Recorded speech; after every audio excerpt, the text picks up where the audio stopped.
নমস্কার নিবেদন করছি বিশ্বকবি রবীন্দ্রনাথ ঠাকুরের শিশু কাব্যগ্রন্থের শরদিন্দু ছন্দে লেখা ছড়া প্রশ্ন। মাগো আমার ছুটি দিতে বল, সকাল থেকে পড়েছি যে মেলা, এখন আমি তোমার ঘরে বসে করবো শুধু পড়া পড়া খেলা। তুমি বলছো দুপুর এখন সবে, না হয় যেন সত্যি হলো তাই। একদিনও কি দুপুর বেলা হলে বিকেল হলো মনে করতে নাই?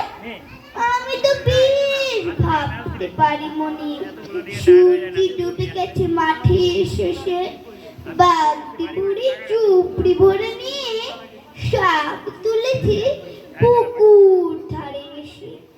আধার হলো মাদার গাছের তলা, কালি হইল দিঘির জল, হাটের থেকে সবাই ফিরে, মাঠের দিকে চাষের দল।